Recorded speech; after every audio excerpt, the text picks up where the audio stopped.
Hello, my friends. Today we are talking about the very happy and exciting topic of relapses and getting stalled in recovery. Wanted to keep this as light as possible because it is not a fun topic. I have personally had at least 4.5 relapses, um, maybe more. I lost track at some point and found that it wasn't helpful to keep track. I also, in my neuroplastic coaching practice for the last 5.5 years, have specialized in working with people who are stuck, very stuck, like for a long time, for years in their practice and can't make any progress, and relapses and re-injuries and just kind of those sorts of things. So I wanted to put something out here. This isn't going to answer all your questions, all of your burning questions. You can schedule a coaching call with me if you want to work on your situation, if this is you. I have a pretty good success rate of helping people through these things.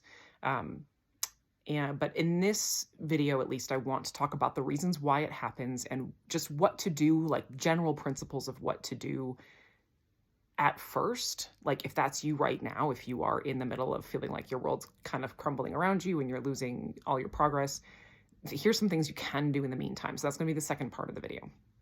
So the first thing I want you to understand, and part of the reason I say this, because I know this topic freaks a lot of people out, is to know that there are really real reasons why this happens. It's not random, because that was, I know, my biggest fear, and a lot of the people that I work with, the fear is, even people who don't relapse or haven't and never do can be afraid of it happening, because there's this sense of like, when we're in this, our sense of reality and what we're doing is so intangible and we're holding it by a thread. We're going, we're kind of living on a prayer.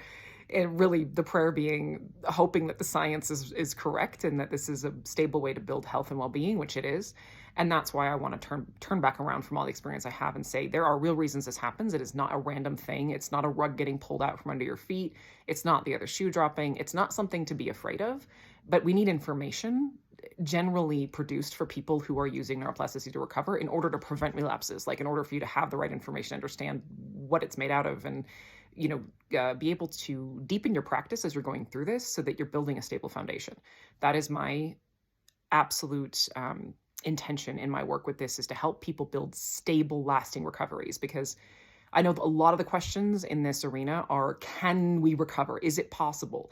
I know very well that it's possible. My concern is helping people build lasting, life-proof recoveries. That's more my concern. So all of that said, here we go.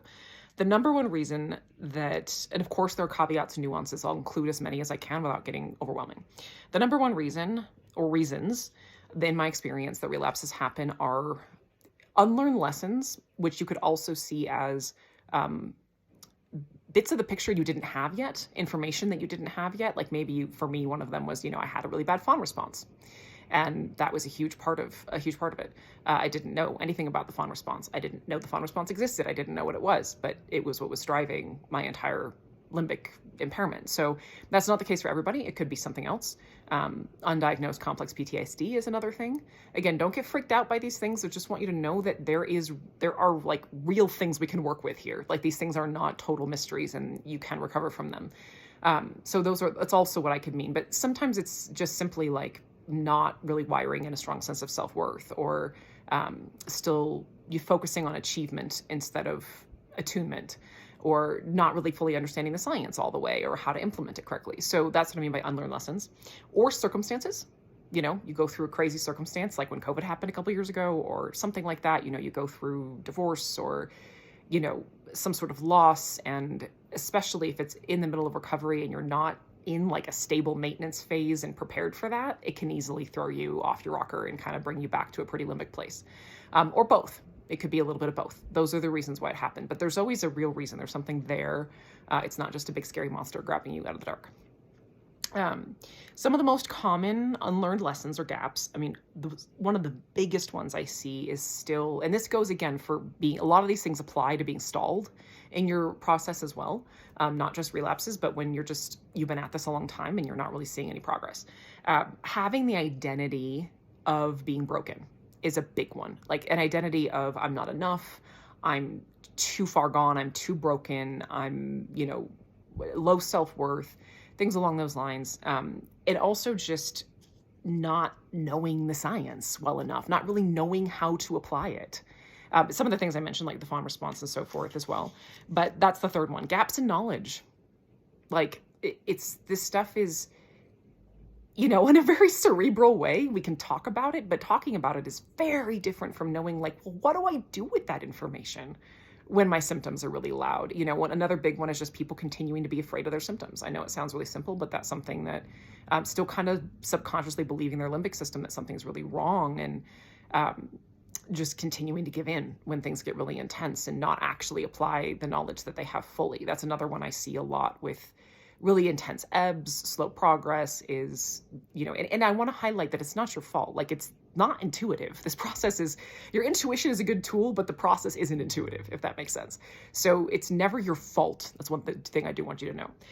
But that's part of why I'm such a big proponent of one-on-one coaching, and why, as much as I love creating content, that's always going to be a focus of mine, because there's so much that you need someone else who understands people and understands the science looking into your brain by the way you talk and hearing you talk at different stages of your journey, and helping identify the gaps that you don't know are there, and helping you connect the dots in a way that makes sense for you and actually translate that into your practice. Like, that's why coaching is invaluable. Number 4, this one's a big one, not integrating the principles of neuroplasticity into life beyond recovery. A lot of people, again, when we're still seeing this as a program that we do and then we complete it and we're done, kind of like college, it's not like that. This is actually real life information, and we need to keep things like training zone, like that video I made about called How to Build a Training Zone. You will always have a training zone. You are human. Everybody has a training zone. People who've never had limbic impairment will just get burnout, or if they're like, it's an athletic thing, they'll have, recurring injuries or something like that. But we always have a training zone. We're always neuroplastic. So when stressful things happen and you're aware of that, you will proactively make sure that you'll keep an eye on your your training zone, and you'll be like, all right, am I getting enough dose? You'll understand safety. Okay, if things are chaotic in my outer world, I need to have predictability in my inner world. Or if things are chaotic in my inner world, I need to have healthy predictability in my outer world. When you understand what calm and safety are made out of, and what your brain and nervous system need in order to feel safe in a broad way, you'll be able to proactively meet those needs when stressful life situations happen, so you don't relapse. So that's a big one. And even without stressful life situations, again, if you take really good care of your garden, and then one day you're like, oh, my garden, like everything fruited and everything blossomed and everything, I've got all, and then you just stop taking care of it, it's all going to die. That's what happens. Okay, this one is so huge, and it may not click for everybody, but if it does for you, please take this to heart as deeply as you can. Recovery is not about achieving what you want on an ego level. It's about learning how your brain and nervous system work, and then making the conscious choice from a place of unconditional love and wholeness to meet the needs of your brain and nervous system.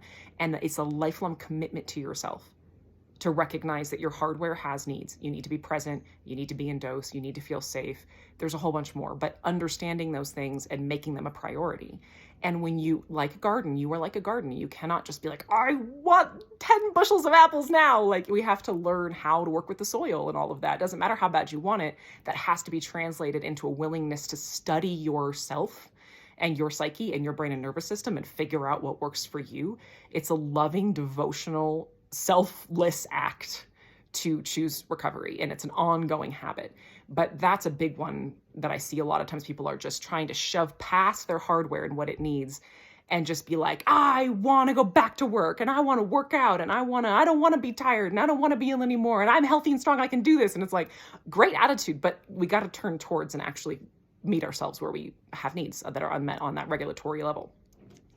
So that's the first bit of like the what. This is what creates relapses and stalled progress. What to do in either situation, whether it's a relapse or a stalled progress. Number one thing, work on. This is not a magic bullet. I know me saying this isn't going to enable you to do it right in this instant, but work on accepting where you're at and what has happened, and coming back to turning towards solutions, turning toward, okay, what do I need in this moment? What can I do?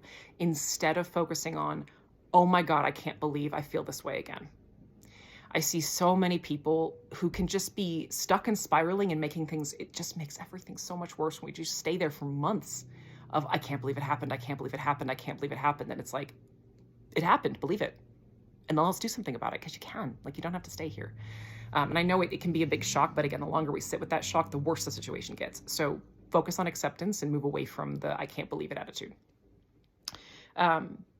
And then do what works. That's another one. When we have a relapse or we are stalled, especially in relapse situations, or if you're doing recovery, like picking this up again after many different, attempts to do it and not getting all the way there even, your brain probably doesn't trust you at this point. It's a big act of repair is really what this is about. And all of the tools that you've used in the past likely are not going to work.